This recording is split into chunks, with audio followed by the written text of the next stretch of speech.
Greyhorn Pagans podcast. Here we discuss all matters paganism, heathenism, witchcraft, history, and mythology. Leave a like, leave something nice in the comments, share this with everyone, and enjoy yourselves on this amazing episode of the Greyhorn Pagans podcast.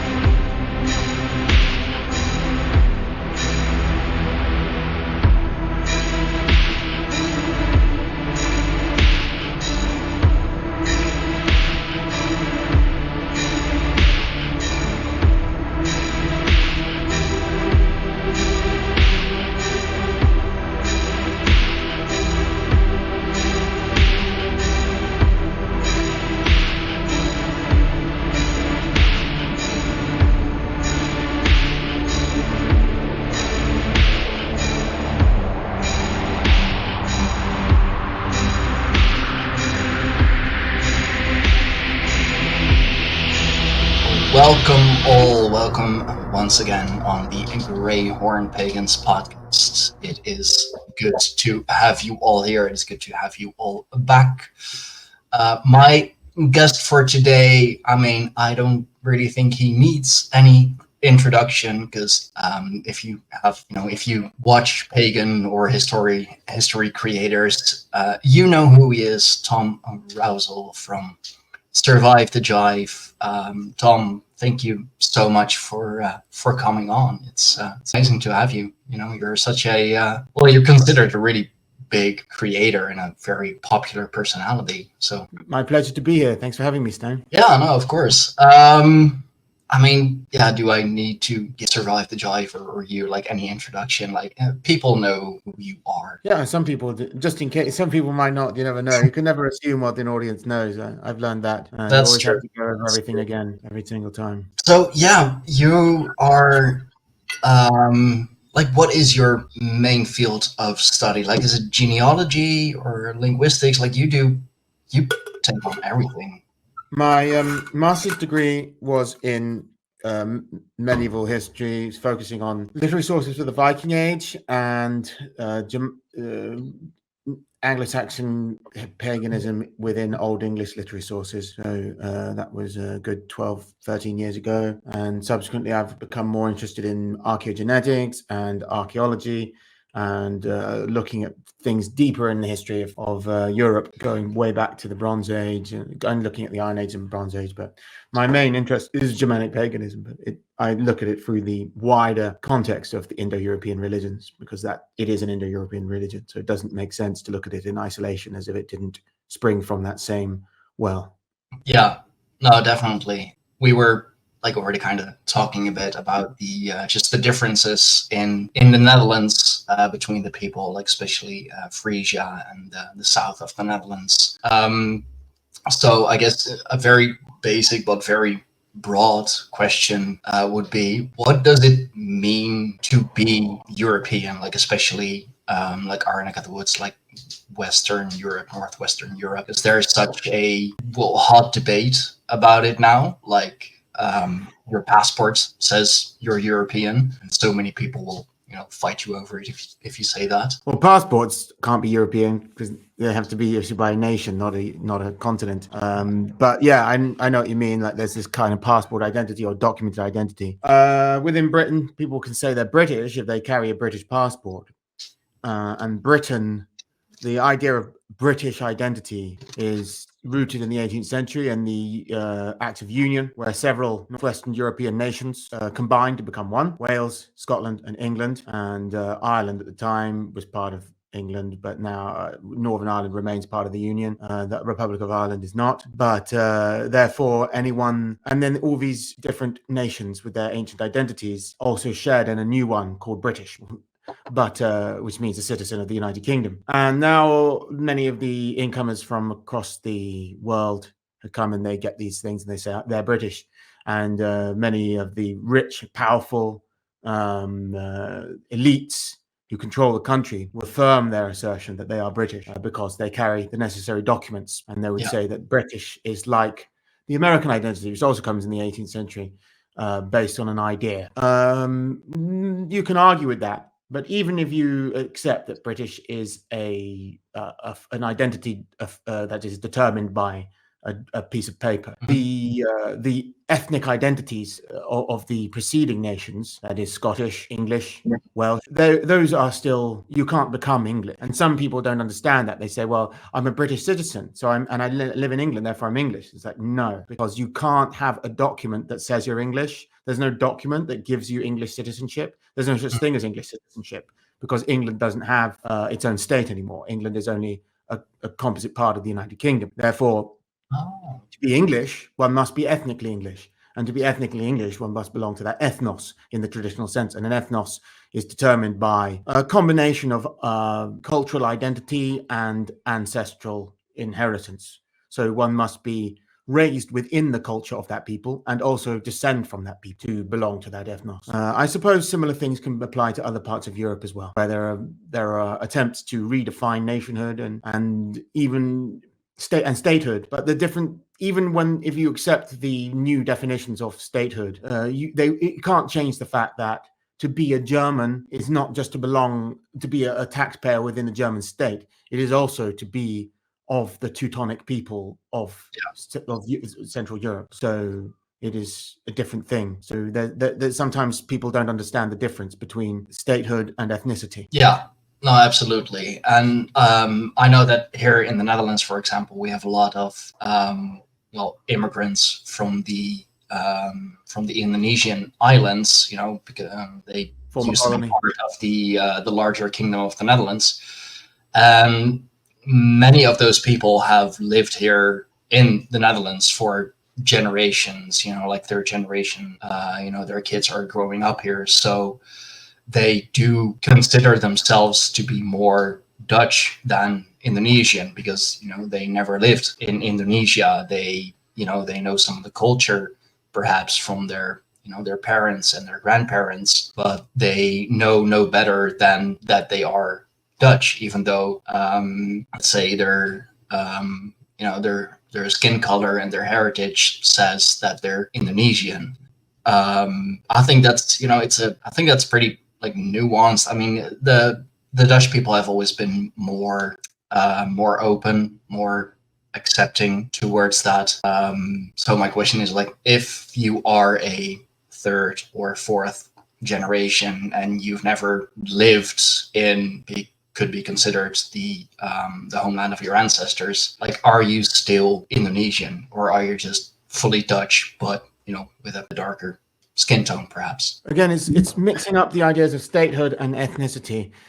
Nation originally was not a distinct concept from ethnos. Natio, Latin natio, and Greek ethnos, not really different things. So we would refer, prior to the establishment of the State of Israel, we would refer to the Jews as a nation. The Jewish nation referred to the Jewish ethnic group. The Jewish nation would have comprised all the people of the world who are ethnically Jewish. It doesn't matter where they live. It doesn't have any impact on them belonging to the nation.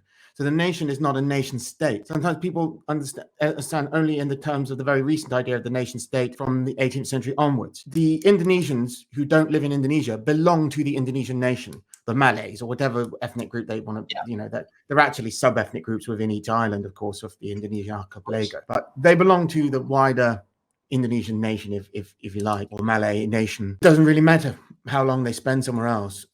They can't become a West Germanic person by living within a region that was West Germanic. A place can become a new, like England is named after the people who came to England. So the Anglerland would formerly have been a name for a region of what's now southern Denmark, northern Germany, Schleswig-Holstein, around the coast. Yeah. That would have been called Anglerland. And then when the people who gave that name, the Angles, moved to another area, then that becomes Anglerland.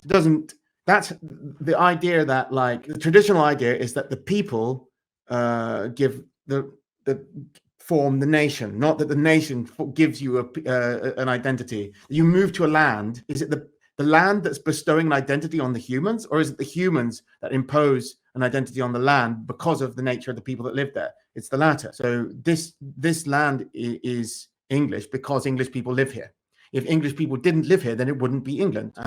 It's quite simple in that respect. It's not about how many generations. I mean, if enough Indonesians live in the Netherlands, then it should be called Indonesia, or should be called something.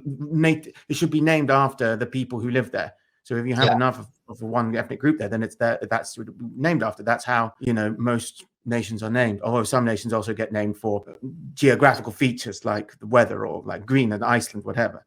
That's in that case, that's because they were named when there were no people yet there, so they couldn't be named after the people who lived there. But Germany, Deutschland is named after the Deutsch, the race. It means the race, the people. Teuton and Deutsch is the same word. Dutch, it's the same word. It means the race, basically. It's referring to Germanic people. Oh, okay.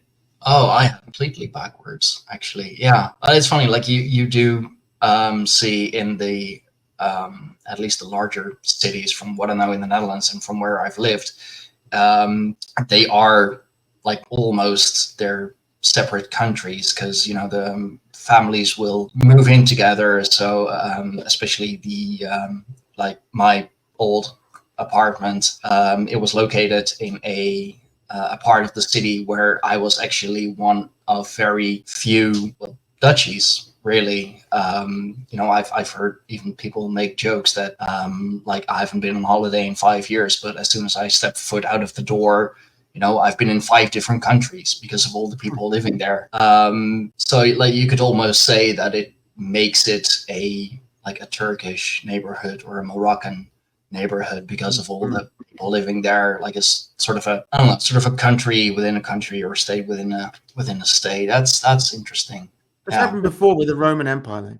Roman used to have an ethnic meaning at some point in the Republic, and early in the Republic, Roman meant a specific Italic group of ethnic group living in the Italian peninsula. And to be a native Roman referred to the people who descended from the noble families of the Roman Republic were understood to have different privileges to those incomers. But by the late imperial times, that wasn't really applicable anymore, because Rome, not only Italy itself, had been hosting a whole load of people from across the empire, mostly from the east, but also the cultural center of the Roman Empire moved out of the Italian peninsula and into Anatolia, so that Constantinople became the center. The people that lived there didn't even speak Latin. They spoke Greek. So Roman went from an ethnic group referring to an Italic language speaking people in the Italian peninsula whose cult was centered around the Vestal Virgin. People with a completely different religion, where they worshipped a Jewish man, a completely different language. They spoke Greek instead of Latin.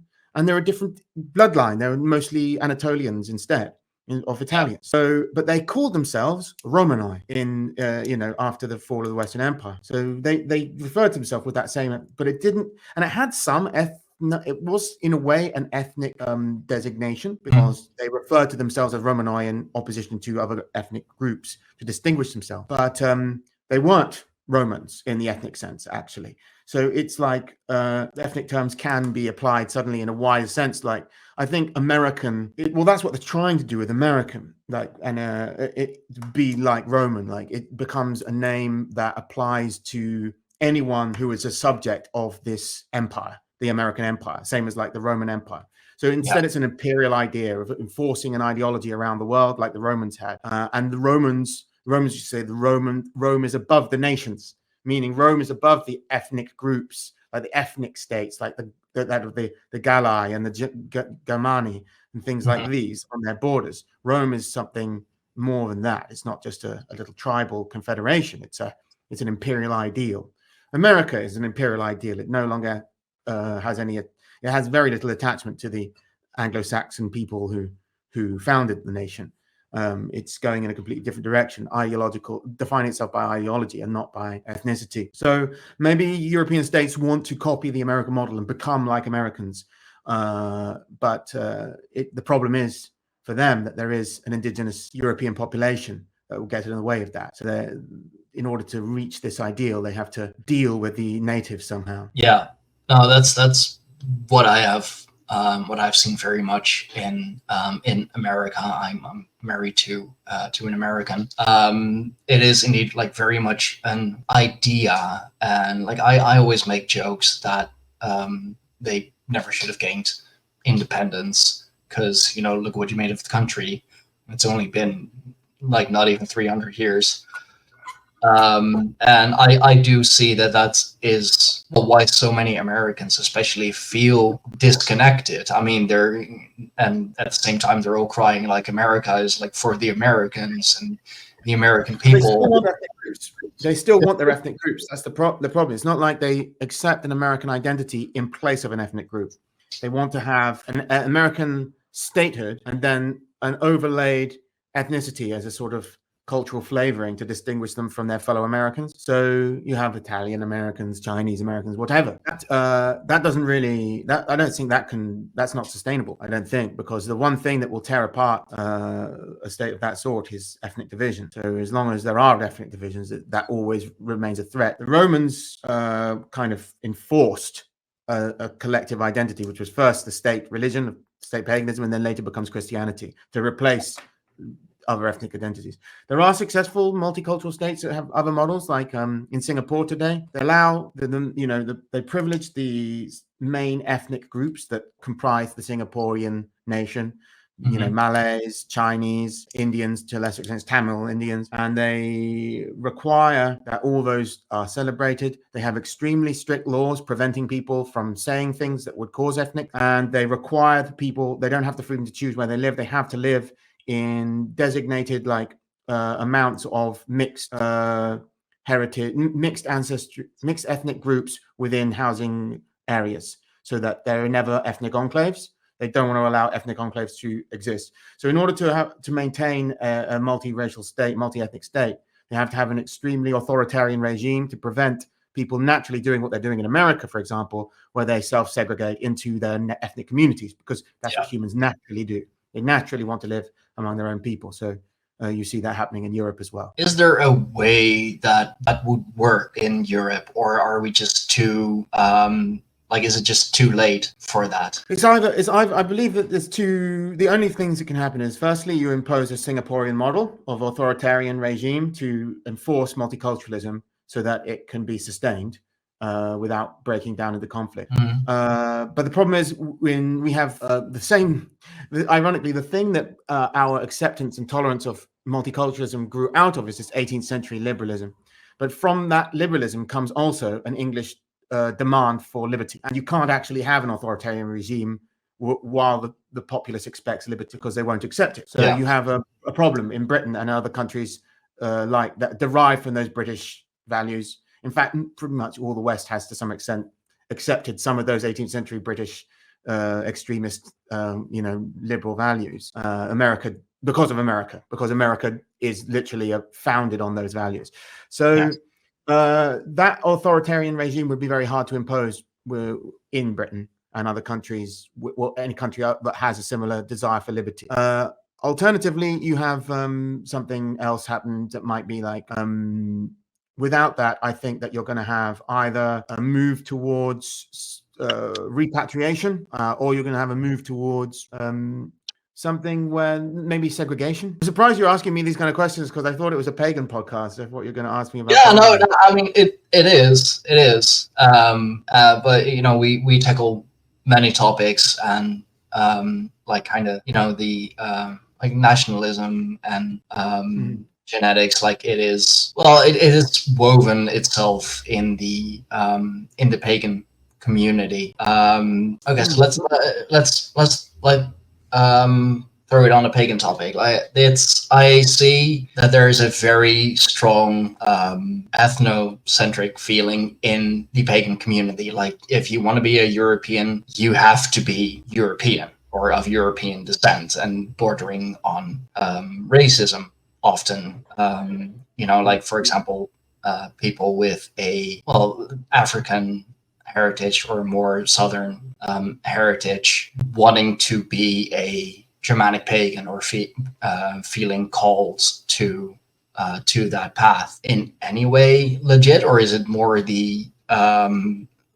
slightly controversial idea, because of what happened so many years ago, of blood and soil, that you really have to be of the country in order to have that connection with the gods? Or can it be just anyone who feels the calling? Well, I certainly think the connection to soil is overstated in its significance to paganism, because one thing we know about Indo-European paganism is that they moved on to other places. The Vikings, all of them were moving around, and obviously it's not like the Icelandic pagans, when they left Norway and went to Iceland, they're like, oh, what, we can't be pagans anymore because this isn't our soil.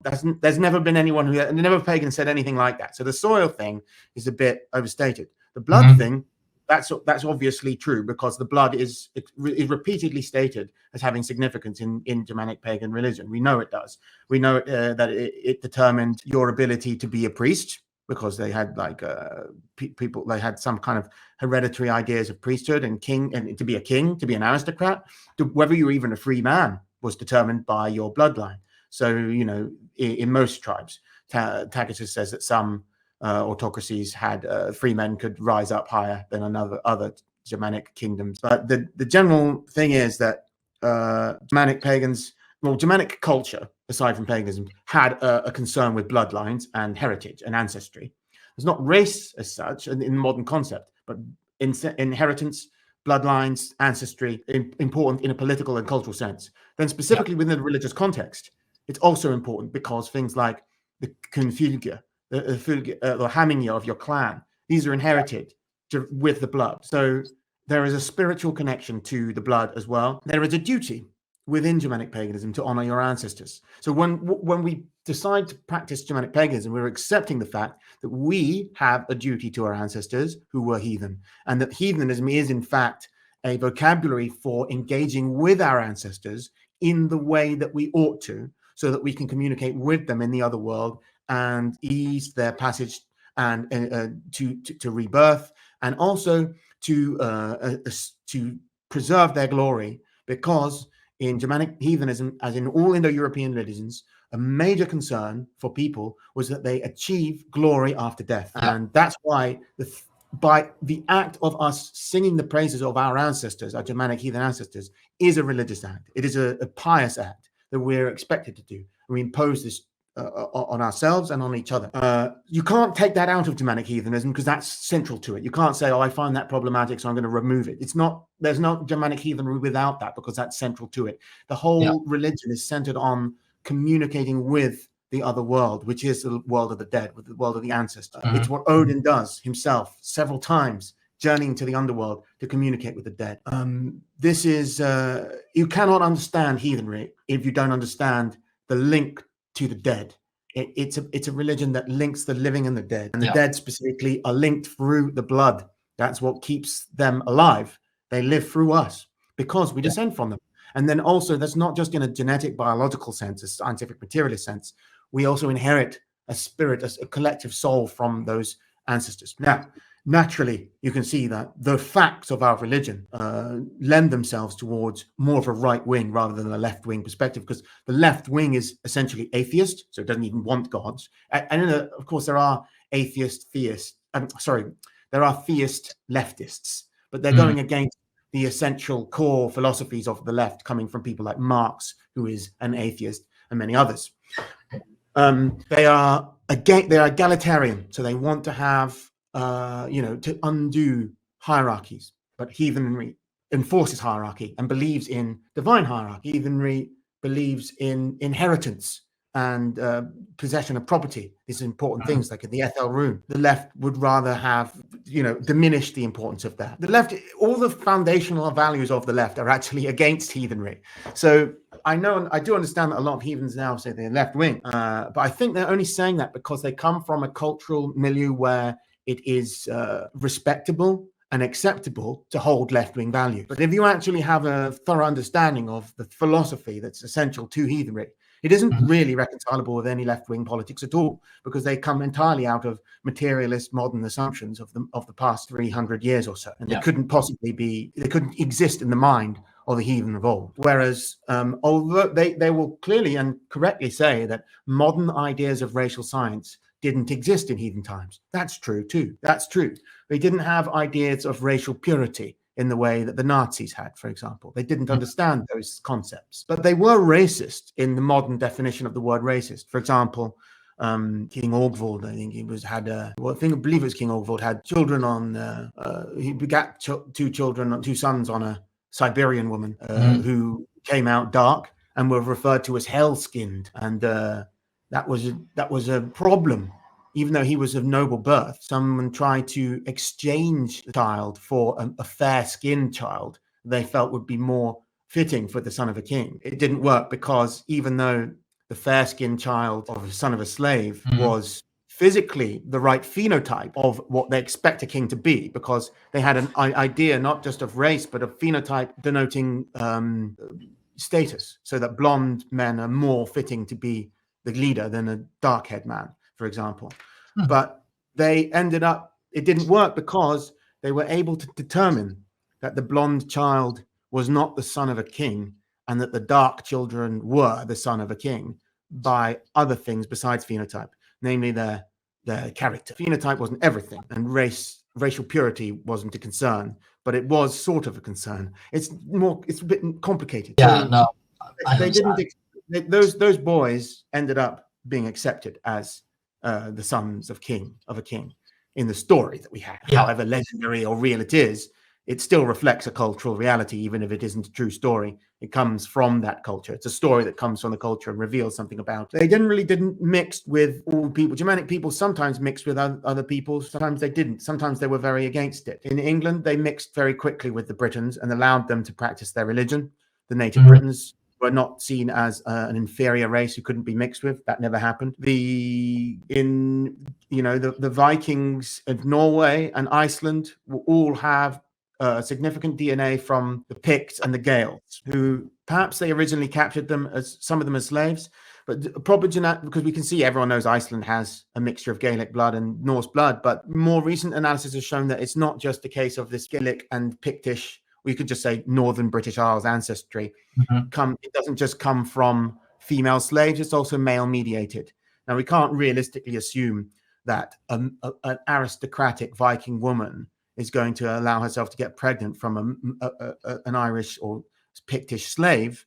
No. Something else is happening, and it isn't the case that these people of British ancestry are considered an inferior race, because they're even bringing these people back to Britain, and there are Vikings of one Viking of entirely British ancestry found in a Norse context, all the way in Åland, in the east side of Sweden. So the people from the British Isles, Ireland and Scotland and England, were able to mix with the Norse pagans easily, and it was not just a case of them seeing as an inferior, polluting the blood race or anything like that.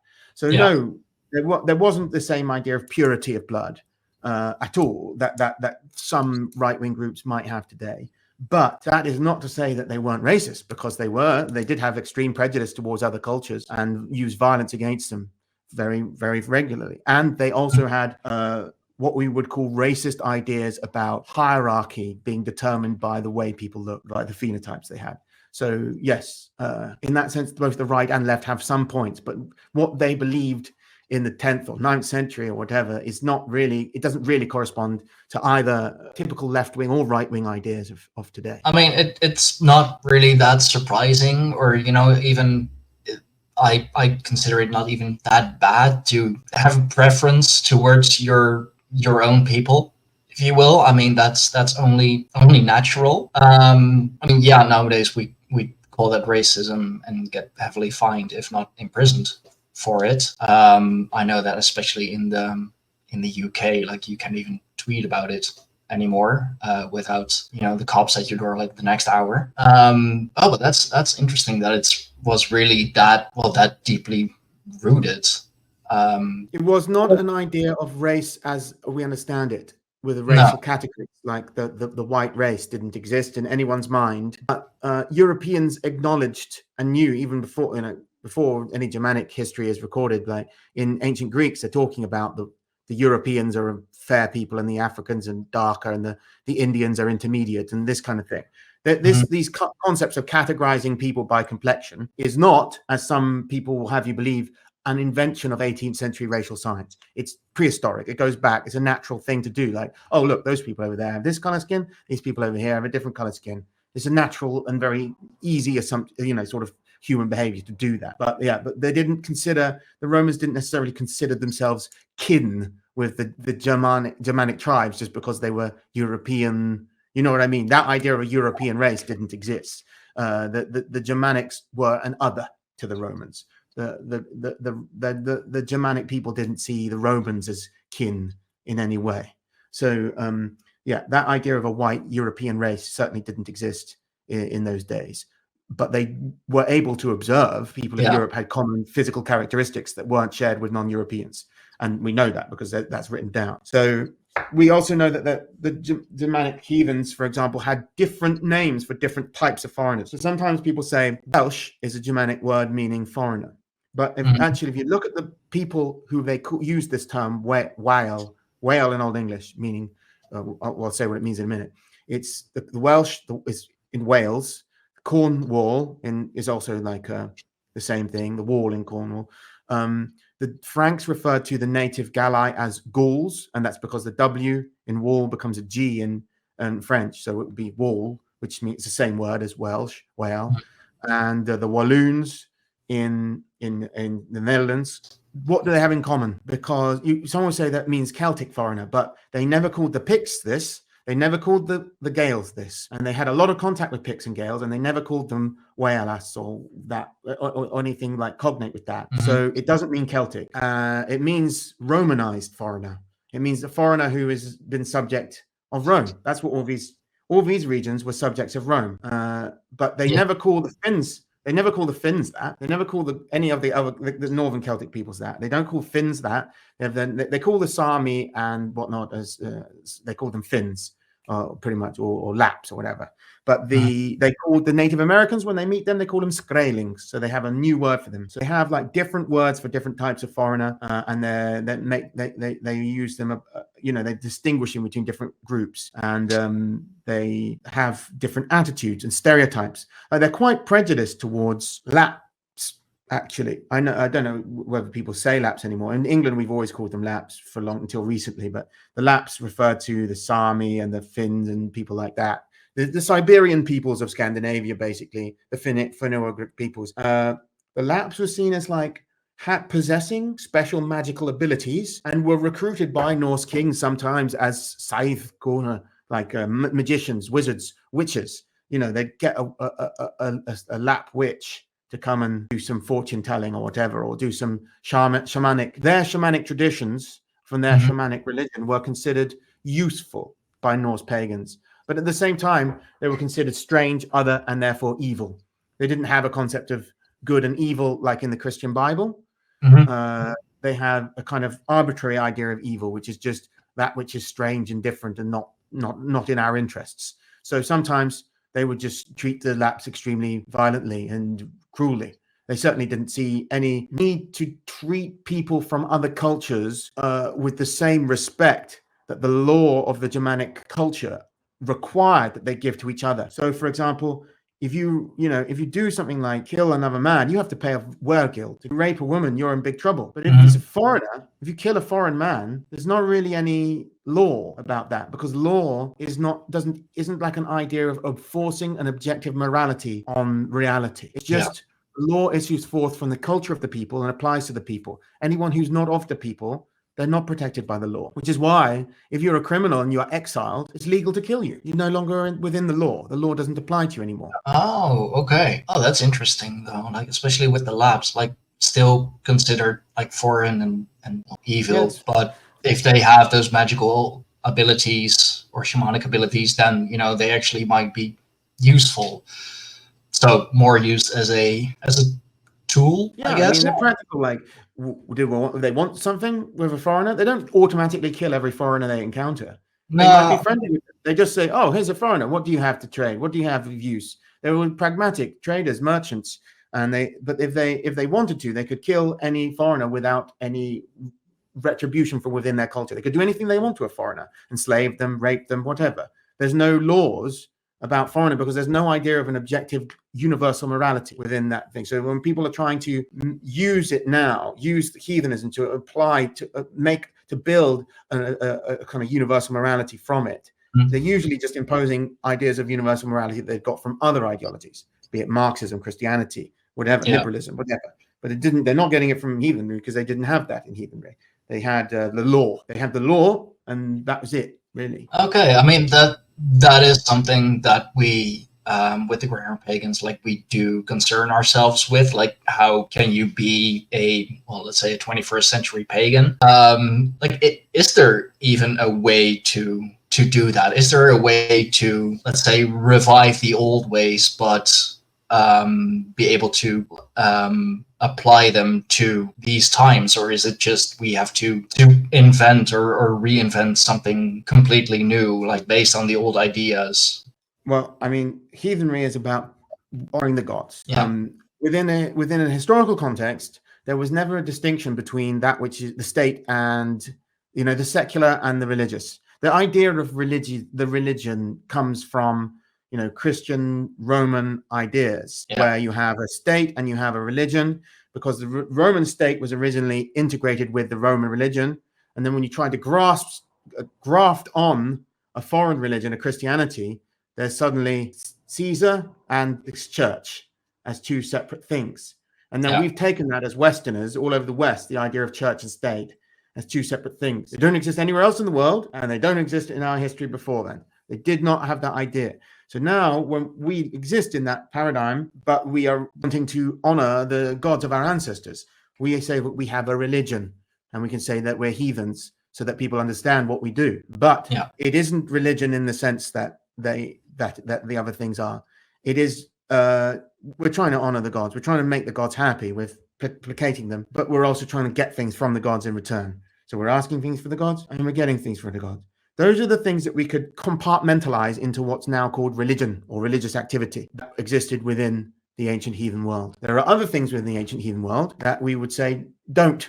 For example, the law courts and the laws that they enforced within those law courts, but especially when they, don't directly apply to the problem or activity of placating and worshipping the gods. It has to be remembered that within the mindset of the heathens of old, there was no distinction when whether they were going to court to deal with an adulterous woman, or decide whether or not they would go to war with their enemy, or whether they were going to make an offering at the harvest. These are all activities that fall under the same category, which is that or the way we do things, the way our people have always done things. They would not understand if you tried to ask them, what is your religion?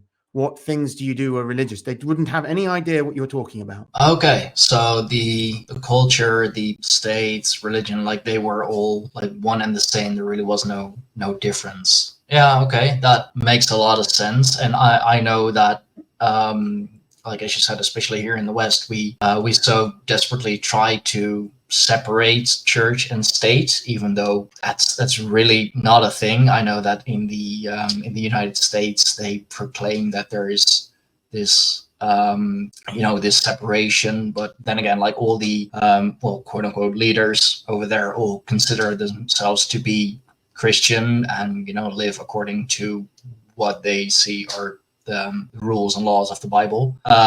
So the separation really isn't, like, it isn't there. They say it is, but it isn't. So would that be the way? Do we have to, like, just acknowledge that the separation of church and state, or of religion and state, that it's not possible, and that it would just be better to integrate them again? I know that in the Muslim countries, especially, I mean, they're a bit more ruthless. They're quite ruthless when it comes to that, and their ideas, if you look at it from a Western mindset, are quite archaic. But I'm just wondering, like, might that then be the right way to go? Like, or have we gone so far into the Christian mindset already that we should just separate ourselves and, like, build a new state, or state within a state? Or this is all pie in the sky. Like, we can't build a state and we can't separate.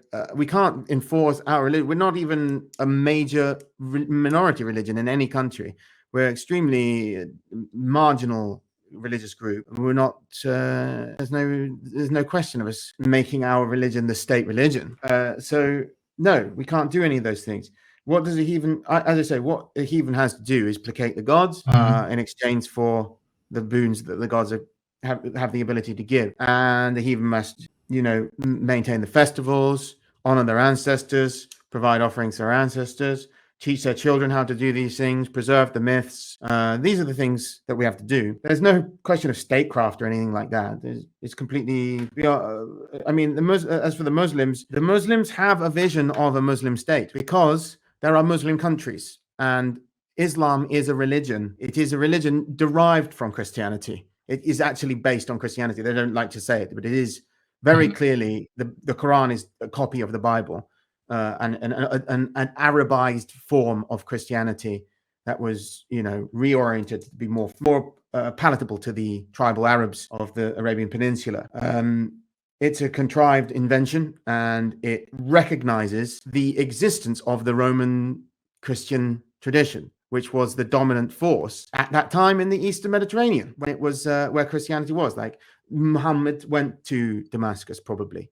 I think so, anyway. Many people believe he must have spent some time in Syria and been in the company of Syrian monks to learn all this stuff about Christianity. I certainly don't believe he was an illiterate who was imbued with the power of literacy by an angel suddenly or something like that. What he was some kind of, who was an Arab who was conscious of the power of Christianity but also recognized that a different version of it oriented to the Arabs would be better for securing the power and the influence of the Arab tribe that he belonged to. But yeah, it doesn't recognize the separation of church and state in that sense, but it doesn't. It does recognize the existence of a religion as something other than the state. Actually, they understand what you mean when you say religion. If you say to a Muslim, what's your religion? He understands exactly what you mean. If you said to a heathen, what's your religion? He would not have understood what you mean. That's the difference. In Indonesia, you have you have Muslims and you have Hindus, and those are religions, understood that. But you also have all these different strange traditions, like Malim in Sumatra, and you have in the jungles of Sulawesi and Borneo, etc., all different traditions. Sometimes they don't have names. I don't even know what they're called. Those people, they don't understand. Sometimes they call themselves Christians or Muslims, but then afterwards they go and dig up the skeleton of their ancestor and dance around with it and do stuff like that. It's nothing to do with Islam or Christianity. And you say to them, why do you do that if you're a Christian, or why do you do that if you're a Muslim? They just say, well, this is what we've always done. They don't understand that those things that they're doing are also religious activities. They think, oh yeah, I'm a Muslim, right? I'm a Muslim. Okay, that's my religion. But I'm also me, and this is what we do. You can imagine a lot of the early Christian converts in Germania were like this as well. They're like, yeah, sure, I'm a Christian. Okay, that's a Christian. What does that mean? Okay, now I'm going to go and go to the barrow and talk to my dead grandfather. They wouldn't have understood like every single part of their life has to change to conform to that. And in fact, they didn't. We know they didn't because, for example, allegedly, England was converted by the 8th century. At least the kings had. But even the kings were illiterate in those days. And by the 10th century, new laws are being introduced to stop people doing pagan stuff in England. That's supposed to be 200 years before. Some people say that was the completion of conversion. It's not the completion. People can say that. Maybe in the 8th century, the majority of English people said they were Christian, but they don't know what that even means. They probably remember there's no mass form of communications, and even the elites are not literate. Like the kings and the knights and noblemen are not literate. The only people who are literate are a new, different kind of elite, which is the monks, who are obviously not always from aristocratic backgrounds, so not always heavily respected anyway. But they learn to read and write, and they're not always that influential. Even the monks are complaining. There's one monk who said in England, "Quid enim inildius cum Christo?" What hath Ingeld, the Germanic hero, to do with Christ? Because the monks in his monastery We're always at dinner talking about Ingeld and singing the ancient legends of the Germanic hero Ingeld. But these are the monks. Yeah. These are like the most pious, literate Christian elites. They're still singing Germanic legends. Then in like 10th century charms written down by Christian monks, these few people who actually could read and write and actually understood Christianity, they're invoking Woden in their magic spells, in the things they're writing down, like the 9 herb charms. It invokes Woden. So if you're saying like 200 years after the conversion, you make new laws to stop people being pagan, and the only people who actually know what Christianity is, who can read and write, are actually still singing the ancient Germanic legends in the mead hall, and still using magic to invoke Woden. And that's like the highest, most literate elite of the Christians within England. Obviously, if you went out of the monastery, you're going to find things that nowadays people would say, those people are pagan. But if you would ask them, are you pagan? They'd say, no, I'm a Christian, because they thought they were a Christian, but they wouldn't have understood, because the idea of, we have a much more thorough understanding of what Christianity is since mass literacy, since everyone can own a Bible and everyone can, and like also the printing press and the Protestant Reformation, where like there was this democratization of access to the religion, and the idea that everyone can read and like you could print off pamphlets and blah, blah, blah. It suddenly completely changed. Before that, the only way you learn about religion was what your mum told you and what your dad told you, unless you're an elite. Even in Germanic paganism, the heathen world, only a very small elite ever learned how to use runes. Very few people knew how to use the runes. It was reserved for the aristocracy. So it's not, the forms of heathenry would have been different for different social classes. Long monologue there. Yeah, no, I totally understand what you're saying. And yeah, it's true. Like we are by no means anywhere a majority religion or group, or however you wanna say it.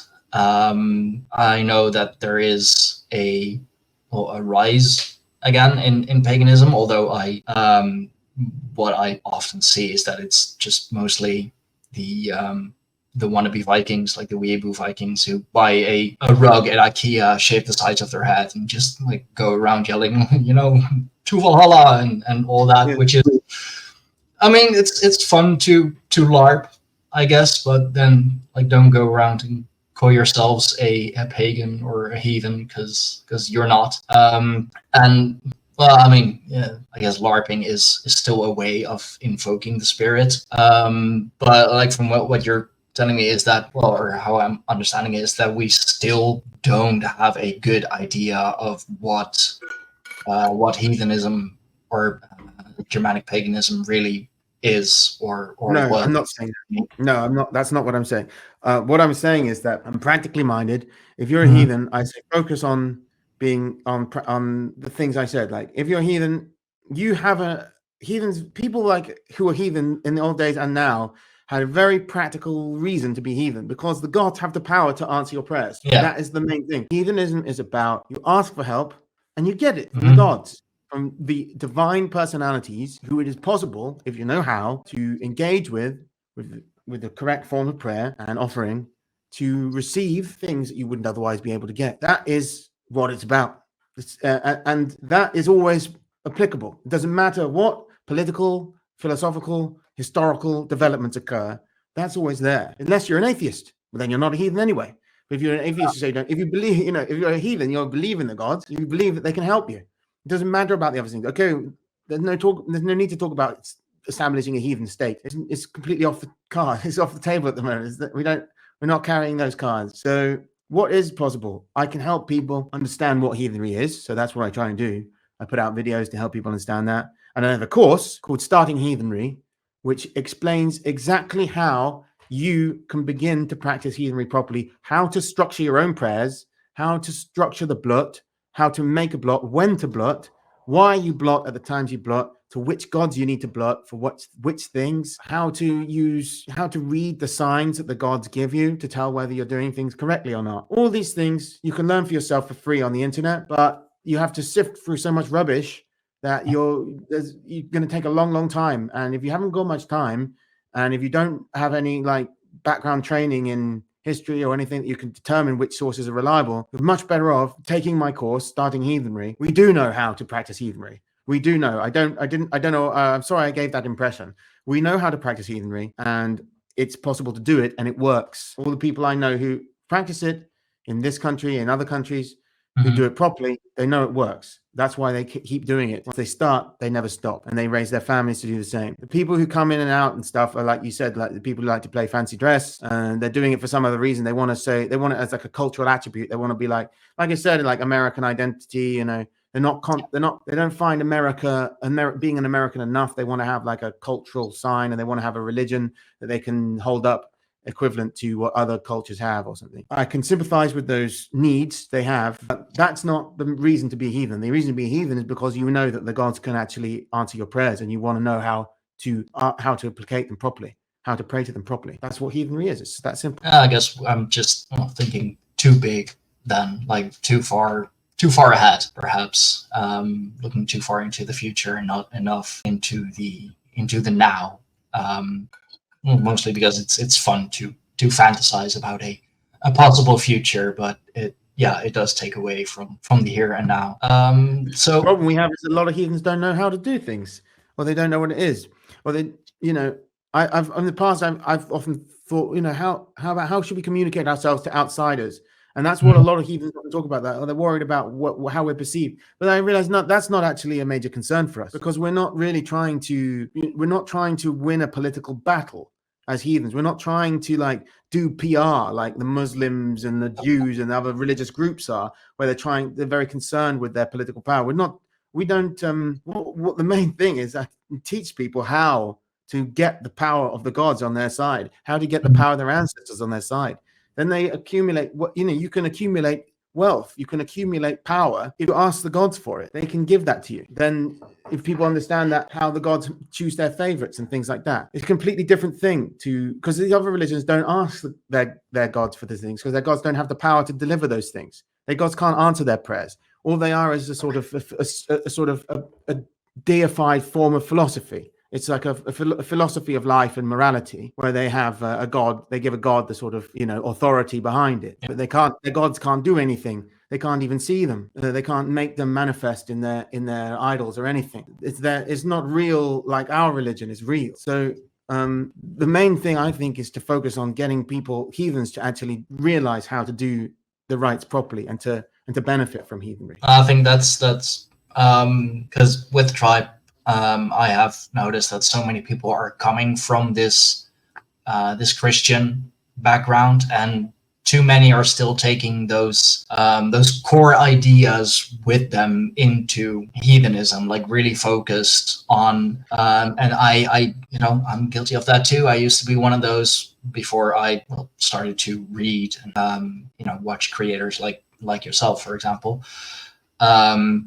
Like the idea of, these are the gods of Europe. I have to get like the whole of Europe and my family and all of them back in line, because it's so beneficial for me. I want it to be beneficial for them as well. That's the Christian mindset of conversion, which is not a thing. No, you don't. It's not. Proselytism is not a duty of the heathen. No. I considered this as well. Do I accumulate merit and the God's favor by converting other heathens? Well, no heathen converted me. I was not converted by anybody. It was more like divine signs, hierophanies, that led me to the gods, and the gods are able to give those to anyone if they want them to know. So, and everything is fated. The decline of the rise of Christianity and the decline of heathenry was fated. The Norns determined that outcome before the world began. That was already determined that would happen. So everything is happening for a reason. Everything is always fated, and the weird is laid as woven as it is. Yeah. So these people will become heathens if they're supposed to anyway. It's not necessarily my duty to make people heathen and look at we need to up the numbers. I want to make sure that the people who are heathen attending heathen gatherings, I want to make sure that the people who are heathen are performing blots correctly and piously, and on the tonight it's the moon of holy. Tonight's the holy moon. I'm going to begin the preparations after this conversation to blurt for the holy moon, the moon of holy month, the 9th month, the most holy month of the year. Well, maybe Yule is more holy, but the month that is called holy month is the 9th month, and that is the full moon is is beginning now tonight. This is what heathens need to be doing. This is what gives us power, actually, not PR campaigns and things like this, like materialist ideas of like seeking power. Like, it kind of just shows that they don't really understand or believe in what we really have at our fingertips. It's something much greater than that, and it's a completely different worldview, of course, to what underlies the Western civilization now, which is the idea of a materialist, progressive mindset of history. But a lot of people realize that it's not satisfactory, but they're not willing to logically think about why that might be. Because, you know, they're also afraid to not fall in line and be seen as different, as outcasts. And I mean, you get cancelled for the smallest things nowadays, and it's, you know, there goes your life pretty much. You know, better change your name, change your looks, and try and start over. Yeah. So your course, where may people find that? It's called Starting Heathenry. If you Google that, you'll find it. But the actual URL is startingheathenry.thinkific.com. I linked to it also on the Survive the Jive blog. If you're on the Survive the Jive blog, you'll find it. And linked on the top right corner. But yeah, any search engine will find it. Starting Heathenry, or even Heathen Online Course. It's probably the main Heathen online course that's available if you search for it. And it's structured on micro-learning strategy, which I learned how to construct when I was working as a science communication officer at the World Health Organization. And I built training courses for health professionals around the world to learn about how to administer medicines safely, or to warn other healthcare practitioners about the dangers that medicines can pose. But I use the same techniques to devise this one, where it's very short, bite-sized videos of 5 minutes, because you will absorb more information more easily. Because if we just have if I crammed, like, it's about, I think there's hours of content, like 5 hours of content or something like that. And if you just had a 5-hour video, you would not be able to absorb that information if I just talk for 5 hours. That's not how a human brain learns. So by breaking up into these little segments of video with text to accompany it, if you want to read along, that helps it penetrate into the memory. It'll stay in there easier. And so my intention is to make a course that is actually easy to learn, and you can go back and redo the lessons that you want to do when you need them, because it's structured into relevant things like how to pray, how to make idols, or what the idol should look like. And I'm giving you sources all the time as well, like so you understand why I'm saying what I'm saying. So it's called Starting Heathenry because it's meant to be for people who are just getting started. But I think it's pretty good as well for intermediate heathens who've been practicing for a while but just want to like get more out of their practice, or even like a refresher. I know someone who's very well practiced and knowledgeable heathen who did it, and he still said he found it was quite useful, because even though he knew a lot of it, it was just really helpful to have it like in these very bite-sized chunks, and it, you know, helps you stay fresh in your brain, and very useful in that respect. Awesome. I will have to check it out. It sounds amazing. And from our conversation, I have definitely learned that I need to like tweak some of my ideas and tweak my mindset a little. So and I've been doing this for quite a while now. So yeah, thank you very much for this conversation. I have, well, like I said, I've definitely learned a lot, and learned that I still have much to learn. So do I. So do we all. But yeah, I appreciate your inviting me onto the show, Stan. Thank you very much for having me. It's my pleasure. I will make sure that all your links are in the description box down below for the people who don't know where to find you, or are actually new to you, which I imagine there are a lot of in my audience. But yeah, this was another amazing episode of the Greyhorn Pagans podcast, one that I have been wanting for years, but always thought myself too little to actually do. So yeah, if you liked what you saw, if you liked what you heard, leave a like on the video, leave something nice in the comments. Make sure to share this with everyone, because we can all learn from this. We should all learn from this. And if you want to know more about what we do with the podcast and the Tribe of the Greyhorn Pagans itself, you can go to our website, www.greyhornpagans.com. Everything is art from our blogs, to books, to whatever else it is that we do. I'm gonna sign off here. Tom, thank you very much for coming on. It has been a pleasure. And to the rest of you, we'll talk soon. We'll talk later. Bye-bye.